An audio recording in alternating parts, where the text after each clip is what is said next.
Keislaman Umar menjadi kejutan besar bagi kaum Quraisy. Berbeda dengan para sahabat lain yang masuk Islam secara diam-diam, Umar justru bertekad untuk mengumumkan keimanannya di hadapan semua orang. Keesokan harinya ia berjalan menuju Ka'bah, tempat para pemuka Quraisy biasa berkumpul. Dengan suara lantang ia berseru, "Wahai kaum Quraisy, aku bersaksi bahwa tiada Tuhan selain Allah dan Muhammad adalah utusannya." Orang-orang terdiam, beberapa memandangnya dengan tidak percaya. Seseorang berbisik, "Apakah telingaku salah dengar? Umar, si singa Quraisy, telah mengikuti Muhammad?" Namun tak butuh waktu lama sebelum kemarahan meledak. Para pemimpin Quraisy segera mengerumuni Umar, mencemoohnya, bahkan berusaha menyerangnya. Namun Umar tak gentar. Dengan keberanian luar biasa, ia melawan setiap orang yang berusaha menyakitinya. Pertempuran sengit pecah di sekitar Ka'bah. Umar menghadapi mereka satu persatu, hingga akhirnya tubuhnya penuh luka. Namun, ia tetap berdiri tegak, menantang siapapun yang ingin menentangnya. Melihat keberanian Umar, beberapa orang Quraisy mulai ragu. Jika Umar yang terkenal dengan keganasannya bisa menerima Islam, maka pasti ada sesuatu yang benar dalam ajaran ini. Sejak hari itu, Islam tak lagi hanya berkembang dalam bayang-bayang. Dengan masuknya Umar, kaum Muslim kini berani beribadah secara terbuka. Keberanian Umar menjadi perisai bagi kaum Muslim. Sebelumnya, mereka harus beribadah secara sembunyi-sembunyi karena takut akan penganiayaan Quraisy. Namun setelah Umar masuk Islam, ia berkata kepada Rasulullah, "Wahai Rasulullah, bukankah kita berada di jalan yang benar?" Rasulullah mengangguk, "Jika begitu, mengapa kita harus bersembunyi? Demi Allah, aku akan memastikan bahwa kita bisa beribadah tanpa rasa takut."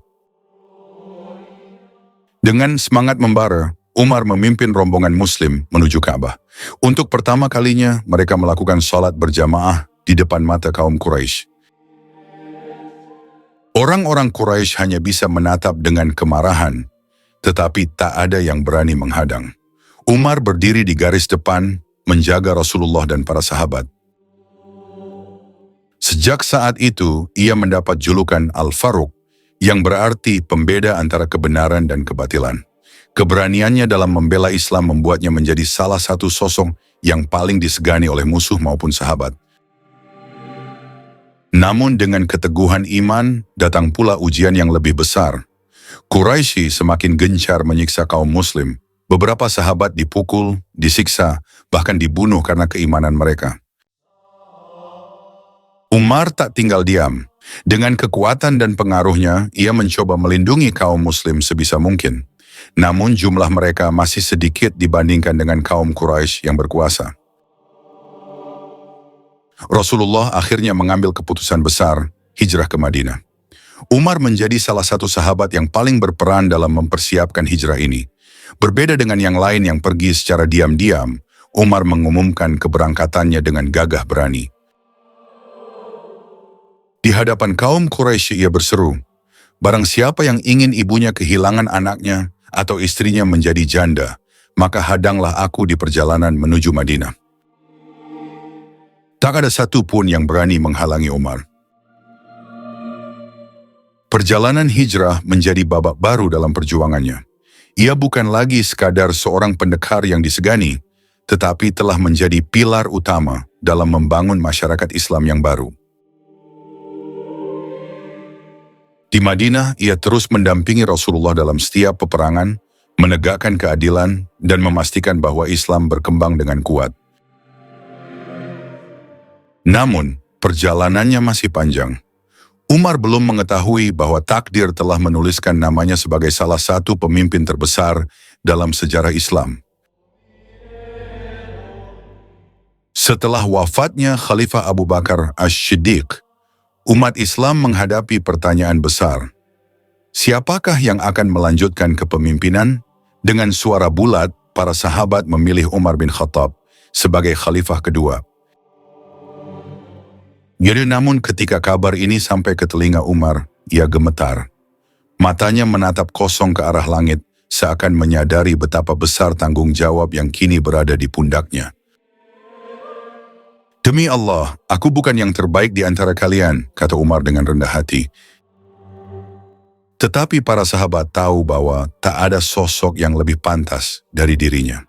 Dengan hati yang penuh keikhlasan, Umar akhirnya menerima amanah tersebut. Saat itu, ia berjanji, "Jika aku menyeleweng, maka luruskan aku. Jika aku salah, tegurlah aku." Sejak hari itu, dunia Islam berada di bawah kepemimpinan seorang lelaki yang akan mengubah sejarah dengan keadilan dan ketegasannya. Meskipun menjadi penguasa terbesar di zamannya, Umar tetap hidup dalam kesederhanaan. Ia menolak tinggal di istana megah, lebih memilih rumah kecil dari tanah liat. Bajunya penuh tambalan, dan ia sering terlihat berjalan seorang diri di pasar, memastikan keadilan bagi rakyatnya. Suatu hari, seorang utusan dari Persia datang untuk bertemu dengan Khalifah Umar. Ia mengira akan bertemu dengan seorang raja yang dikelilingi kemewahan. Namun ia justru menemukan Umar sedang tidur di bawah pohon kurma, tanpa pengawal, tanpa kasur mewah. Utusan itu terdiam, lalu berkata, "Engkau memerintah dengan adil, maka engkau bisa tidur dengan tenang." Di masa kepemimpinannya, tak ada seorang pun yang dibiarkan kelaparan. Umar sering berjalan di malam hari, menyamar untuk melihat sendiri keadaan rakyatnya. Jika ia menemukan seseorang dalam kesulitan, ia sendiri yang turun tangan membantu mereka, bahkan mengangkut gandum di pundaknya untuk memberi makan orang miskin. Di bawah kepemimpinan Umar, Islam berkembang dengan pesat. Wilayah-wilayah besar seperti Persia, Syam, Suriah, Mesir, dan Irak jatuh ke tangan umat Islam. Salah satu penaklukan terbesar adalah jatuhnya Yerusalem. Kota suci yang selama berabad-abad diperebutkan itu akhirnya menyerah kepada pasukan Muslim. Namun berbeda dengan penaklukan lainnya, Umar datang bukan sebagai penakluk yang haus darah, melainkan sebagai pemimpin yang membawa perdamaian.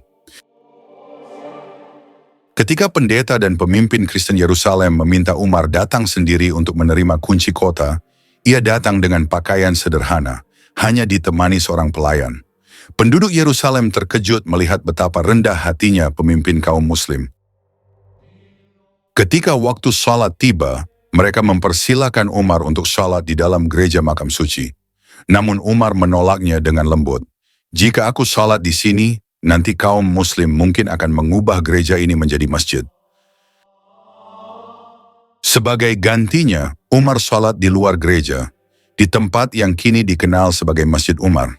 Sikapnya ini menunjukkan bahwa Islam bukan agama yang memaksakan kehendak, tetapi membawa keadilan bagi semua. An-Nona,